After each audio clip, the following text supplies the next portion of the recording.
היי, זה אני שוב. בפעם אנחנו כאן לדבר על נושא מאוד מאוד חשוב. כי הגיע הזמן.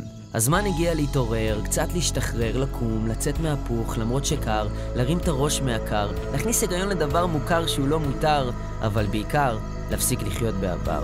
כי כבר מזמן הגיע הזמן לשאוף, זמן לנשוף, זמן לחשוף אמת, זמן לחולל, זמן לבולל, זמן לגלגל רעיון, לא כזה מהפכני, כזה שאתה ואני לא נרדפים ומותקפים, לא נחשבים לעבריינים מסוכנים. סך הכל אנחנו אנשים הגונים. והרוח נושבת בכיוון של שינוי, אני מריח ענן, סמיך לבן, התחלה של סיכוי, די קלוש אך לא תלוש, מעין ריגוש של התחלה לבעיית ההפללה. לכמה אנשים נהרסו החיים בגללה. כשאלוהים ברא את הטבע הוא לא סינטז אף צמח, ובטח לא עלה קטן וירוק, לא חסה, לא ננה, לא סרפד, לא צחוק. אז למה קנאביס מחוץ לחוק? אם נלך אחורה לבדוק, לא כזה רחוק, ישבו אנשים בתאגידים שהחליטו איך להאשים את מי שיעשה שימוש בסמים קלים וקשים.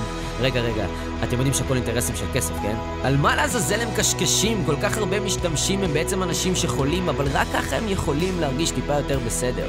למה הם חוששים וצריכים לעשן בסתר?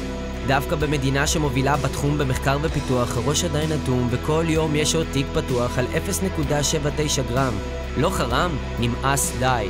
לכו חפשו מי מכין נייס גאי או חגיגת. בחייאת, לא את הבחור הנחמד שיש לו במרפסת על המעקה, עציץ קטן כזה שהוא משקה, ובו פרק שתחושיו קצת יקעה מהיום יום הקשה. הגיע הזמן. אין חלופה. צריך להסדיר את אי הפללה, ולצערנו אם זה תלוי באיש עם חליפה, אנחנו עלולים להישאר בתקופה חשוכה, שבה כל אחד מאיתנו יכול להתאפס כפושע. אבל אתה יודע מה אמר ביטחון פנים? כדאי שתפנים. הפעם אנחנו חזקים, בועטים וצועקים. אל תהיה פחדן. הגיע הזמן ארדן.